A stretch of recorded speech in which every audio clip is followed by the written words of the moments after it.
예, 지금 우리가 사도신경의 여섯 번째 시간을 여러분 좀 우리가 맞이했는데요. 좀 사도신경의 내용들이 좀 다시 정리되고 사도신경의 내용을 통해 우리가 믿는 기독교가 이런 거구나. 하나님을 믿는다는 게 이런 거고 예수님을 믿는다는 게 이런 거구나 하고 여러분이 조금 더 구체적이고 좀 더 명징하게 좀 이해되고 있다고 저는 믿고 싶어요. 그래서 지금 그 여섯 번째 시간을 갖고 있는데요. 우리 지난주에 예수님은 성령으로 잉태되어 동정녀 탄생하셨다. 그 고백을 했습니다. 이걸 못 믿는 사람들이 많아요. 그러나 믿을 만하다는 거죠. 왜? 당사자들이 믿었다. 그리고 그 초대교회 성도들이 이 사실을 100% 사실로 받아들여서 고백하고 있었다. 그리고 신화와 역사는 다르다. 예수님의 이야기는 신화가 아니라 역사였다. 예수님이 돌아가시고 얼마 안 돼서 그 사실을 벌써 기록하고 있는 역사적 기록으로 남아있기 때문이다. 그래서 우리가 믿을만하다는 이야기를 했고요. 예수님의 동정녀 탄생은 완벽한 구원을 위한 하나님의 지혜였다고 말씀드렸어요.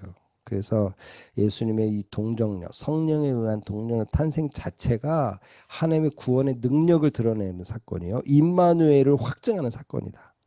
이런 일이 있을 수 없는데 이런 일을 하시는 거 보니 하나님이 우리를 구원하시는 게 맞구나. 하나님이 우리와 함께 하시는 게 맞구나. 확인하게 된다는 거죠. 두 번째는 뭐예요?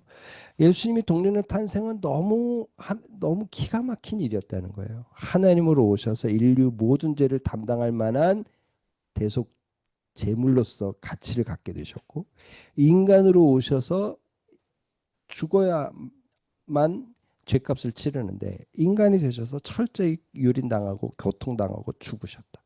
그래서 완벽한 제물로서 최고의 제물로서 오늘 우리의 대속을 이루셨다. 이게 동정녀 탄생의 비밀이다라는 말씀 드렸어요. 그래서 이런 동정녀 탄생 우리가 배우면서 뭘 적용해야 된다 그랬어요? 예수님이 겸손하게 인간의 몸을 입고 오셨다. 예수님 우리를 위한 하나님의 이 놀라운 구원을 우리가 감격하며 감사로 반응하며 나가야 된다. 그래서 그 주님의 말씀대로 순종하며 우리의 구원을 이루자. 뭐 그런 이야기를 지난주에 했습니다. 이제 오늘 이제 그 다음 구절 본디오 빌라도에게 같이 한번 읽어볼까요? 같이 한번 읽어봅시다. 시작. 본디오 빌라도에게 고난을 받아 십자가에 못 박혀 죽으시고 이 이야기를 한번 나눠보려고 합니다. 너무 익숙해서 그냥 이렇게 생각할 수 있지만 오늘 한 구절 한 구절을 좀 뜯어보면서 이 주님이 주시는 이 말씀 속에서 이 의미가 무엇인지 정확히 한번 이해하면 좋겠어요. 여러분 왜 사도신경에 하필이면 본디오 빌라도라는 이름을 썼을까요? 참 이게 본디오 빌라도 개인에게는 되게 수치스럽고 불명예스러운 일 아닌가요? 예수님 돌아가시고 난 2000년 이후에 참 불명예스러운 이름으로 본디오 빌라도 자기 이름이 계속 거명되는 거예요. 근데 왜 이렇게까지 썼을까요? 여러분 질문을 한번 해봐야 됩니다. 다른 많은 이름도 있는데 본디오 빌라도를 왜 썼냐? 여기에는 중요한 의미가 있어요. 첫 번째 의미는 뭐냐면 이거 주님의 이 동정녀 탄생과 주님의 죽음과 우리가 고백하는 예수 그리스도에 대한 이 이야기는 역사적 사실이다라는 걸 확인하는 거예요. 너희가 본디오 빌라도라는 유대 총독을 알지 않느냐? 그 사람은 역사적 인물이었어. 그 사람이 활동하던 시기, 그 사람이 활동하던 유대 땅, 바로 그곳에서 예수님이 십자가 달려 죽으셨어. 정확히 보여주는 거예요. 그래서 칼빈은 그의 기독교 강요에서 이렇게 썼어요. 제가 한번 읽어드립니다. 예수의 고난이 역사 속에 실제한 것이며 시기와 장소가 명확한 현실이라는 사실을 분명히 하기 위해 어떻게 했다고? 본디오 빌라도를 언급했다. 이해가 되시죠? 그래서 본디오 빌라도를 썼어요. 예수의 죽음은 사실이다. 쓰는 거예요.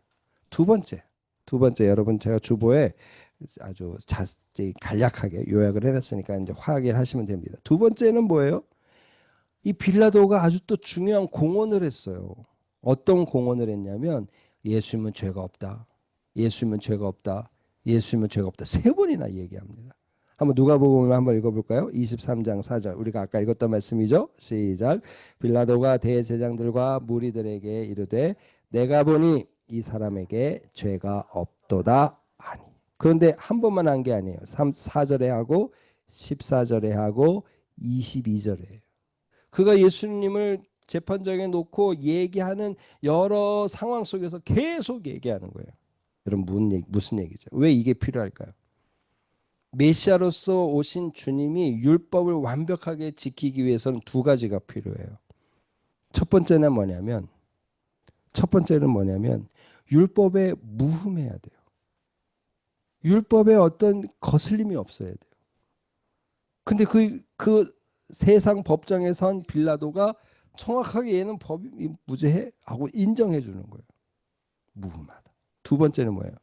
두 번째는 율법대로 죽어야 되는 거예요.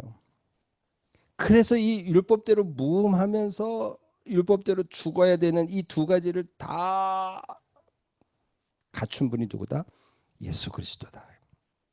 그래서 그 무음한 그 사실을 알려주는, 공개적으로 예수가 죄가 없다, 죽을 죄가 없다는 사실을 분명히 한 사람이 누구다? 빌라도, 본디오 빌라도다. 그래서 썼다는 거예요. 세 번째, 여러분 오늘 이 본디오 빌라도는 자기는 무음하다고 죄가 없다고 얘기했어요. 그러나 자기 소신대로 하지 못해요. 어떡합니까? 유대인들이 협박하는 거예요. 네가 지금 예수를 죄 없다고 하면 예수는 자칭 왕이라고 했는데 네가 로마 황제, 로마 왕에게 불충하는 거다. 막 협박했어요. 어쩔 수 없이 넘겼어요. 불의한 재판관이죠. 지금 부당한 재판을 하는 거죠. 그럼 그걸 보여주는 거예요. 그러니까 예수님은 지금 세상의 법, 세상의 어떤 합리적이고 합법적인 그런 재판에서 돌아가신 게 아니라 부당한 재판을 당하다가 돌아가셨다. 이게 포인트예요. 그럼 그게 왜 중요하죠? 예수님은 정당한 재판을 하면 죽을 수가 없어요. 왜? 죄가 없기 때문에. 근데 부정한 재판을 통해서 죽어요. 여러분, 이 이야기는 결국 무슨 얘기냐면 세상의 부조리, 세상의 부정함에 대해서 주님은 그 모든 짐을 다 지셨다는 의미예요.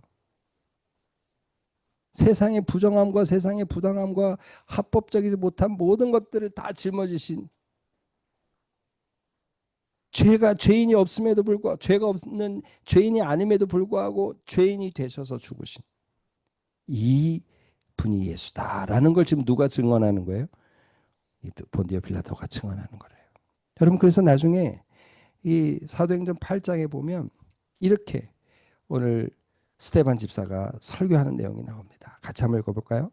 있는 성경 구절은 이것이니 일렀을 때 그가 도살자에게 가는 양과 같이 끌려갔고 털 깎는 자 앞에 서 있는 어린 양이 조용함과 같이 그의 입을 열지 아니하였도다. 그가 굴욕을 당했을 때 공정한 재판도 받지 못하였으니 하면서 이사야 53장의 말씀을 인용하면서 스데반이 아니라 빌립 집사가 이 부분을 설명하는 거예요. 그는 굴욕을 당했을 때 공정한 재판도 받지 못했다. 이렇게 공정한 재판을 받지 못한 상태에서 모든 짐을 다 지시는 거예요. 그러니까 하나님의 공의를 완벽하게 이뤘다는 거예요. 억울한 죽음을 통해서도 억울한 죽음을 당하면서 이 모든 일들을 감당하셨다. 이게 누구 덕분이다? 본디오 빌라도 덕분이다. 이렇게 얘기하는 거죠. 그래서 본디오 빌라도가 애써 이 이름을 지금 올리고 있는 거예요. 이해가 되시죠? 이제 두 번째, 왜 주님은 인간의 고난을 대신 받으셔야 되느냐? 왜 빌라도에게 고난을 받아 십자가에 못 박혀 죽으시고 왜 인간을 대신 고난을 당하셔야 되느냐? 왜 이것이 주님의 사명이에요. 대속의 제물로 돌아가시기 위해서 이 땅에 오셨기 때문이에요. 그래서 예수님의 오심을 보고 세례 요한이 뭐라고 외쳤습니까? 요한복음 1장 29절 같이 한번 읽어볼까요? 시작. 이튿날 요한이 예수께서 자기에게 나오심을 보고 이르되 보라 세상 죄를 지고 가는 하나님의 어린 양이로다. 딱 보는 거예요. 아, 예수님의 오심은 세상 죄를 지고 가기 위해서 오셨구나. 하나님 앞에 대속의 제물로 돌아가실 어린 양이시구나. 이걸 아는 거예요. 여러분, 그래서 예수님이 동정녀 탄생으로 이 땅에 오시고 성육신 하실 때 인성과 신성을 딱 가지신 분으로 오셨다는 거예요. 이게 주님의 사명이었기 때문에 오셨다. 그리고 고난 당하셨다. 이거죠. 근데 중요한 건 뭐예요? 이런 주님의 대속의 죽음이 무엇을 위한 거였냐는 거예요. 그 목표가 무엇이었냐는 거예요. 한번 볼까요? 고린도후서 5장 21절 한번 보겠습니다. 시작. 하나님이 죄를 알지도 못하신 이를 우리를 대신하여 죄로 삼으신 것은 우리로 하여금 그 안에서 하나님의 의가 되게 하려 하심이라. 죄를 알지도 못한대요. 여러분 이런 말씀 때문에 예수님이 사륵스인데 사륵스로 입고 오셨는데 사륵스하고 무관한 거예요. 그냥 그러니까 죄와 무관한 채 오셨다는 의미로 이런 말씀을 우리가 인용할 수 있는 거죠. 그런데 중요한 건 뭐예요? 그 안에서 하나님의 의가 되시는 거예요. 하나님이 아니 당신 어떻게 이런 사람을 구원할 수 있습니까? 하고 세상 사람이 사단이 하나님을 공격해요. 그때 하나님 뭐라 그래요? 그래서 예수를 죽였어. 그래서 내 아들 예수를 죽였어. 하나님이 눈을 크게 뜨고 얘기하시는 거예요. 하나님의 의가 되는 거예요. 근데 그 예수를 죽였는데 넌 안 믿었잖아. 이렇게 되는 거예요. 무슨 말씀인지 아시겠죠? 그러니까 이게 하나님의 의가 되는 거예요. 근데 그 하나님의 의 때문에 구원받는 우리는 또 어떤 의가 됩니까? 나는 구원받을 자격이 없는데 예수님 때문에 내가 구원받았어요. 내가 의롭게 됐어요. 이렇게 되는 거예요. 하나님을 의롭게, 우리를 의롭게. 하나님의 의가 되게 하려 하심이라. 근데 이것만인가요? 로마서 5장 10절 또 한번 보겠습니다. 시작. 우리가 원수 되었을 때 그의 아들의 죽으심으로 말미암아 하나님과 화목되게 되었은즉 화목되게 한 자로서 한 더욱 그의 살아나심으로 말미암아 구원을 받을 것이니라. 뭐라고 나옵니까? 하나님과 화목되겠다는 거예요. 여러분 이거 아주 중요한 포인트예요. 너 의로와. 너 이제 감옥에서 나와. 여러분 여기서 끝나면 이거 좀 뭔가 찝찝해요. 그 다음부터 인생은 나 혼자 살아야 돼. 이렇게 돼요. 하나님의 의는 거기서 끝나지 않는다는 거예요. 하나님의 칭의는 거기서 끝나지 않고 우리를 하나님과 화목되게 하셔서 하나님의 자녀로 사는 것까지 연결되는 거예요. 이게 놀라운 거예요. 여러분 우리는 감옥에서 나온 것만으로도 할렐루야죠. 근데 나오면 또 죄져요. 또 같은 길을 가요. 멸망에 빠질 수밖에 없어요. 그러니까 하나님은 어떻게 하시는 거예요? 구원을 얻게 하고 그 구원을 유지하도록 계속 지키시고 하나님과 화목한 관계를 계속 갖게 하셔서 천국으로 쫙 이끄시는 거예요. 착한 일을 시작하신 그분이 끝까지 이루시는 거예요. 우리에게 구원을 시작하신 그분이 마무리 짓는 거예요. 여러분 이게 화목이에요. 그 화목이 어느 수준까지 갑니까? 하나님의 양자됨까지 가잖아요. 여러분 이게 다 어디서 오는 거예요? 예수 그리스도의 십자가의 죽음 때문에 가능했다. 여러분 그래서 주님이 대속의 십자가를 지시고 돌아가신 것이다. 예. 이제 세 번째는 뭡니까? 그런 예수님의 대속의 죽음이 구약의 완벽한 말씀의 성취였다는 거예요.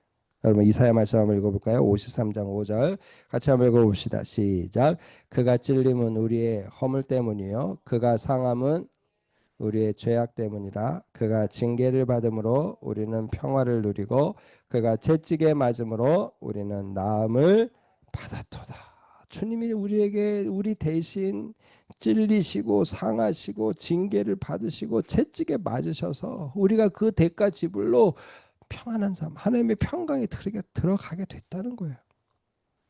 여러분 이게 하나님이 예수 그리스도를 대가 지불로 대가를 치르시고 우리를 구속하신 거예요. 이게 예수의 십자가.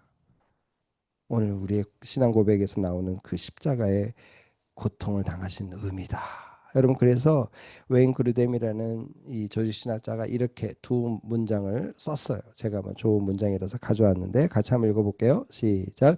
예수님은 죄에 대한 하나님의 진노를 감당하셨고 그 결과 하나님의 공의가 요구하는 바를 만족하게 하셨다. 또 예수님은 죄와 사탄의 종살이로부터 우리를 해방시키는 몸값을 스스로 치르셨다. 네, 몸값을 치르신 거예요. 우리를 구속할 값을 치르시는 거예요. 여러분 그래서 그걸 뭐라 그래요? 속량이에요. 속량. 속해서 우리를 하나님의 백성 삼았다는 거예요. 그죠? 구속하셨다. 이런 얘기죠. 여러분 그러면 이제 이런 예수님의 고난 받으심이 오늘 우리에게는 어떤 의미가 있습니까? 예수님의 고난 받으심과 나와 무슨 관계냐? 내가 그 말씀을 이 고백을 할 때 내 머릿속에 무슨 생각을 하고 내 마음에 어떤 다짐을 해야 되느냐. 좀 생각을 해봐야겠죠. 그래서 첫 번째가 뭐냐. 여러분 예수님의 이 십자가 죽음 때문에 우리가 정체성이 바뀌었다는 사실을 기억해야 돼요. 내가 더 이상 죄의 그늘에 있을 수 없지. 내가 더 이상 죄와 욕망의 이 구렁텅이에 빠진 옛 인생의 모습으로 살 수 없지. 여러분 이런 오늘 우리 자신을 받아들여야 돼요. 기억해야 돼요. 나를 독생자를 주시기까지 나를 사랑하신 그 하나님의 사랑을 받은 자치 하고 생각해야 돼요. 여러분 안에 내가 누군가에게 사랑을 받을 때 내 안에 힘이 생기잖아요. 부모님에게 아주 절대적인 사랑을 받은 이 친구들, 어릴 때부터 그런 사랑을 받은 친구들은요, 어지간해서는요, 넘어지지 않더라고요. 왜? 그 사랑이 자기를 딱 지키거든요. 근데 오늘 우리 인생 중에 그렇게 인생을 그렇게 잘 사는 사람이 많지 않아요. 그런 사람도 넘어져요. 근데 오늘 우리가 기억할 사랑이 어떤 사랑이에요? 예수의 이 사랑. 하나님의 이런 놀라운 사랑. 그 놀라운 사랑으로 내가 바뀌었지. 여러분 이걸 기억해야 되는 거죠. 그래서 내가 이제 자유로 부르심을 받은 거예요. 갈라디아서 5장 13절의 말씀처럼 너희가 자유로 부르심을 받았으니 다시 옛 것으로 돌아갈 수 없다는 거예요. 얽매일 수 없는 거예요. 오늘 그런 인생이 돼야 된다는 거죠. 네, 바뀐 정체성을 기억하죠. 여러분 옆에 있는 분에게 얘기하세요. 예수의 십자가가 당신을 바꾸셨습니다. 시작. 옆에 있는 분에게 당신을 바꾸셨습니다. 바꾸셨어요. 정말 바꾸셨어요. 여러분 이걸 꼭 기억해야 돼요.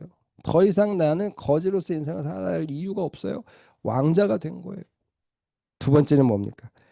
여러분 오늘 주님이 몸소 고난을 당하셨어요. 여기서 고난 당하셨다는 이야기는 십자가의 고난, 십자가 앞에 당하는 채찍질과 여러 수모와 고통뿐 아니에요. 성육신에서 당하는 모든 고난을 포함하는 거예요. 그 몸소 주님이 고난을 당하셔서 우리가 인생을 살면서 어떻게 고통스러워하는지를 아세요. 배고픈 게 뭔지 아시고 자존심 상하는 게 뭔지 아시고 다 알아요. 그래서 제가 고민이 돼요. 하나님이 전지하신 하나님이 아는 것과 몸소 몸을 입고 이 땅에 오셔서 예수님이 아는 것은 질적으로 차이가 있을까 없을까? 좀 어렵죠. 그죠? 다 아셔요. 전지한다는 건 다 아신다는 의미지만 몸소 체험해서 아시는 거예요. 그러니 어때요? 우리를 능히 도우시는 거죠. 그래서 히브리서 뭐라고 얘기합니까? 2장 18절 같이 읽어봅시다. 시작. 그가 시험을 받아 고난을 당하셨은즉 시험 받는 자들을 능히 도우실 수 있느니라. 그래서 히브리서 4장에 가면 뭐라고 얘기해요? 때를 따라 돕는 은혜를 얻기 위하여 긍휼함을 받기 위하여 어떻게 하라고? 보좌 앞에 담대히 나가라.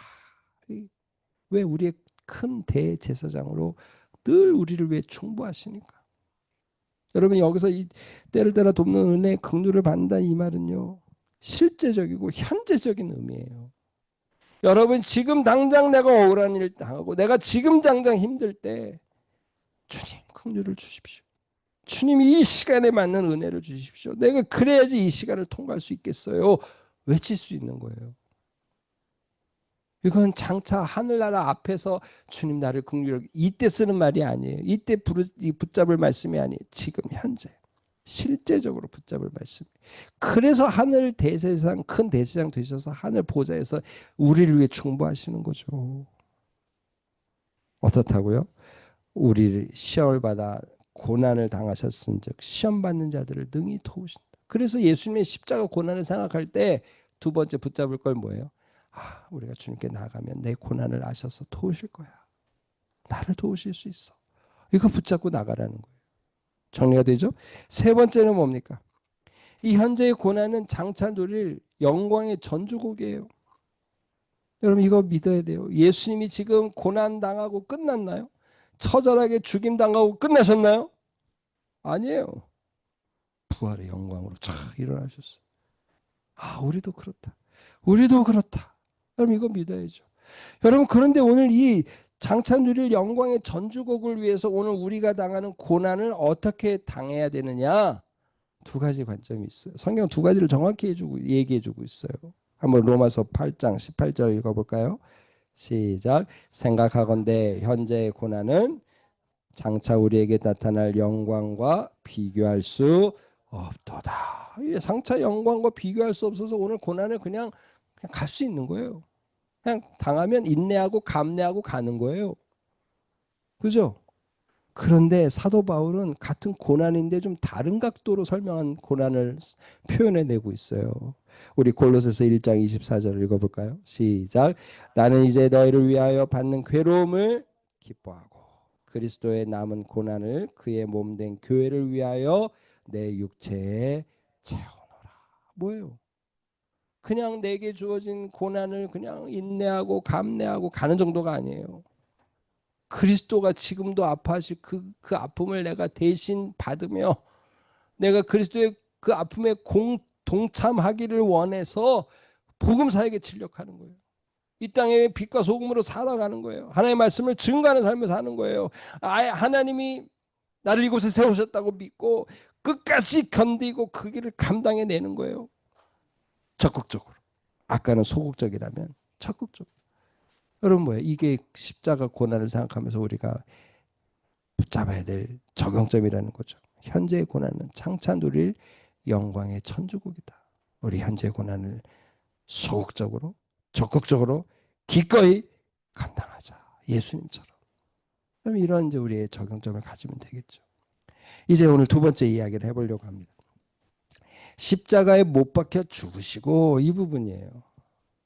여기서 우리가 좀 고민해야 될 거는 이 십자가가 뭐냐라는 거예요. 십자가가 뭐냐.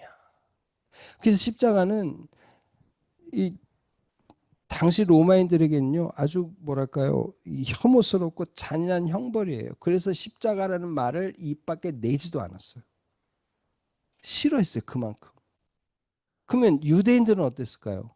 유대인들도 나무에 달린 자마다 하나님의 저주를 받은 자라고 하는 깊은 인식을 갖고 있었어요. 왜? 하나님 말씀하셨거든요. 신명기 21장에 뭐라고 얘기합니까? 신명기 21장, 신명기 21장 보세요. 23절. 그 시체를 나무 위에 밤새도록 두지 말고 그날에 장수하여 내 하나님 장사하여 내 하나님 여호와께서 내게 기업으로 주신 땅을 더럽히지 말라. 시체를 나무에 걸려둔 채 놔두면 땅이 더러워진다는 거예요. 그만큼 이거 좋지 않다는 거죠. 그래서 하는 말이 뭐예요? 나무에 달린 자는 하나님께 저주를 받았습니다. 그러니까 나무에 달렸다, 나무에 달려 죽었다. 이건 유대인들에겐요, 이거 진짜 혐오스럽고 거부하는 거예요. 유대인들이나 로마인들이나 다 십자가를 이렇게 싫어하고 있는 거죠. 그러니까 이 십자가는 어떤 십자가예요? 저주의 상징이죠. 근데 그 저주의 상징에 예수님이 달리신 거예요. 그런데 그 십자가에 달린 예수를 증거하고 있는 거예요, 사도 바울이. 그러니까 여러분 이게 잘 먹히겠어요? 먹히지 않는 거죠. 전하지만 어떻게 그런 예수를 믿어? 이렇게 되는 거예요. 그래서 고린도전서에 뭐라고 얘기합니까? 1장 23절 같이 읽어보죠. 시작. 우리는 십자가에 못 박힌 그리스도를 전하니 유대인에게는 거리끼는 것이요 이방인에게는 미련한 것이다. 아니 어떻게 그런 혐오스럽고 가장 잔인한 방법으로 가장 극악무도한 죄인들이 달린다는 십자가에 달린 예수가 우리의 구세주라고 하나님의 아들이라는 걸 어떻게 믿어? 이렇게 되는 거예요. 어리석게 여기는 거예요. 미련하게 여기는 거예요. 유대인들에게는 당연히 거리끼는 거고. 여러분 이런 상황인 거죠. 그러니까 주님이 바로 그곳에 달리셨다. 그곳에 달리셨다. 결국 뭐예요? 가장 처참한 인간의 이 실존을 주님은 짊어지신 거예요. 가장 혐오하고 가장 잔인한 죽음을 당할 수밖에 없는 인간의 실존을 주님이 당하셨다. 이렇게 볼 수 있는 거죠. 그런데 오늘 그 십자가를 우리가 좀 고민해 볼 때 제가 오늘 이 말씀을 묵상하면서 제가 이 부분을 처음 저는 생각해 봤어요. 십자가에 달린 예수가 오늘 나의 실존이다라는 생각이 드는 거예요. 그럼 그런 생각 해보셨어요? 십자가에 달린 죄수의 모습이 지금 나의 실존이다. 이렇게 생각이 드는 거예요. 머리에 가시관을 썼어요. 무슨 뜻이죠? 머리를 짓누르는 세상 두통과 그죠? 예, 지금 약간 여러분 제가 그냥 저의 상상의 메시지를 증거하는 게 성경에 이런 말 없어요. 그러나 너무 이게 좀 실존적으로 나를 잘 드러내는 것 같은 거예요. 가시관이 머리에 박힌 것처럼 내 인생의 쓰디쓴 어떤 인생의 사고에 갇혀가지고 내가 사는 거예요. 옆구리에 창이 뚫렸다는 건 뭐예요? 이제 죽음을 앞두고 있는 거예요. 찔찔찔찔 물이 흐르고 피가 나는 거예요. 이제 언제 죽을지 모르는 인생이에요. 아, 죽음을 향해 가는 인생이구나. 손과 발이 묶였고 못에 박혔어요. 여러분, 죄와 죽음에 완전히 갇힌 인생인 거예요. 내가 내 마음대로 할 수 없는 거예요. 십자가에 달린 예수의 모습이 인간의 실존이구나. 이런 생각이 드는 거예요. 뿐만 아니라 뭐예요? 홀로 매달려 있어요. 둘이 함께 있지도 않아요. 홀로 매달려 있어요. 그리고 볼 수 있는 건 하늘이에요. 세상에 돌아가는 사람들의 소리를 듣는 것뿐이에요. 혼자 고독하게. 이거야말로 인간의 실존이구나. 이런 생각이 드는 거예요. 많은 형벌이 있어요. 인류가 개발해낸. 근데 딱 로마 시대에 오셔서 로마 시대에 가장 잔인한 형벌인 십자가에 주님이 달리신 거예요. 근데 그 모습이 저주의 상징에 예수님이 스스로 자신을 못 박히신 것이기도 하지만 그 모습 자체가 인간의 모습인 거예요. 인간의 실존의 모습이에요. 우리는 자유롭고 우리는 마음껏 할 수 있는 것 같지만 온 손과 발이 묶여 있는 거예요. 못 박혀 있는 거예요. 뺄 수가 없어요. 머리에 가시관을 쓰고 있는 거예요. 옆구리에 창을 찔러서 죽음을 향해 가고 있는 거예요. 오늘 나의 모습이구나. 그리고 혼자 도움받을 수 없어요. 혼자 고독하게 하나 앞에 인생을 죽음을 향해 가고 있는 거구나. 이게 십자가라는 거예요. 여러분, 좀 의미가 오지 않나요?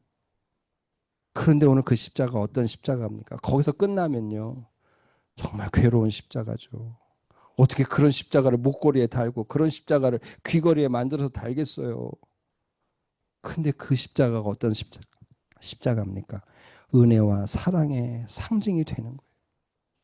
이게 놀라운 일인 거죠. 하나님은 예수 그리스도가 십자가에 달렸을 때 철저히 외면하셨습니다.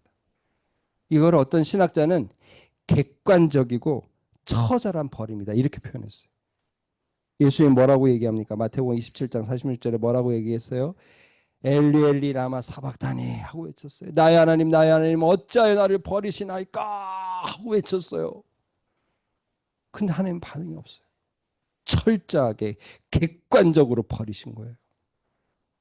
근데 아담이 범죄해서 아담이 숨어 있을 때 어떻게 하셨나요? 아담아, 내가 어디 있느냐 찾아오셨어요. 그런데 오늘 정작 당신의 독생자 예수가 십자가에 달렸을 때는 철저하고 객관적으로 버리시는 거예요. 왜요? 그 버림이 오늘 우리의 구원이 되기 때문에. 그렇게 버리셔서 처절하게 고통당하고 고난당하고 죽으셔야지 우리의 죄값이 해결되기에 하나님이 예수님을 버리신 거죠. 의미가 있죠. 그러니까 이 십자가가 그냥 고통과 처절한 어떤 그 고통에 절규하는 그 현장만이 아니라 은혜의 자리가 되는 거예요, 오늘 우리한테. 그래서 어떤 일이 벌어집니까? 그리스도의 십자가 죽음은 우리를 깨끗하게 하시는 거죠. 우리가 잘 아는 말이죠. 우리 히브리서 9장 말씀 한번 읽어볼까요? 같이 한번 읽어봅시다. 시작. 하물며 영원하신 성령으로 말미암아 흠없는 자기를 하나님께 드린 그리스도의 피가 어찌 너희 양심을 죽은 행실에서 깨끗하게 하고 살아계신 하나님을 섬기게 하지 못하겠느냐. 깨끗하게 하고요. 거기서 끝나지 않아요. 섬기는 자로 살게 하는 거예요. 누가? 어떤 일이? 예수 그리스도의 십자가의 사건이. 그래서 오늘 우리의 삶을 100% 바뀌신 거예요. 우리의 나아갈 길을 새롭게 만드셨어요. 거룩하게 하셨을 뿐 아니라 보좌 앞에 날마다 나갈 수 있게 하셨다는 거예요. 할렐루야. 그런데 여기서 이제 십자가 얘기는 이 정도 정리할 수 있을 것 같고요. 왜 꼭 죽으셔야 됐느냐라는 거예요. 죽으셔야 돼. 꼭 죽으셔야 돼. 그냥 예수님이 오셔서, 그죠? 예수님이 오셔서 하나님의 권세로 내가 나를 믿는 자를 살리겠다 하시면 되는 거 아니에요? 근데 그럴 수 없다는 거예요. 한번 볼까요? 레위기 17장 11절 말씀인데 같이 한번 읽어봅시다. 시작. 육체의 생명은 피에 있습니다. 내가 이 피를 너희에게 주어 제단에 뿌려 너희의 생명을 위하여 속죄하게 하였나니 생명이 피에 있으므로 피가 죄를 속하니라. 이게 포인트예요. 생명이 피에 있어서 피가 죄를 속하는 거예요. 피 흘림이 있어야 사함이 있는 거예요. 피 흘림이 없으면 사함도 없는 거예요. 히브리서 9장 22절에 그 말씀을 주셨죠. 무슨 뜻입니까? 예, 이들의 죄값을 치러야만 하나님의 입장에서 얘가 죄값을 치렀기 때문에 의롭다고 할 수 있는 거예요. 만약에 이 죄값을 안 치르면 사단이 들고 일어나는 거예요. 당신 아무리 하나님이라도 너무하지 않아요? 이건 폭력이에요. 어떻게 당신 마음대로 하세요? 당신 의롭지 않으시네요? 이렇게 되는 거예요. 그러니까 하나님은 어떻게 하세요? 죽음이라는 피값을 치러야 돼요. 죄값을 치러야 돼요. 그래서 예수님이 인간의 몸을 입고 오셔서 죄값을 치르기 위해 죽음을 당하는 인간이 되신 거죠. 근데 그 죄값을 치르는 분이 그냥 인간이 아니라 하나님이시니까 그 죄값이 어마무시한 거예요. 값을 매길 수 없는 가치가 되시는 거예요. 온 인류를 구하고 온 우주를 회복하는데 넉넉하게 되신 거죠. 그래서 예수님이 장차 고난당하는 메시아로 오신다고 구약에서 계속 얘기하는 거죠. 그래서 세상 죄를 지고 가는 어린 양이 오셨다고 세례 요한도 얘기하는 거죠.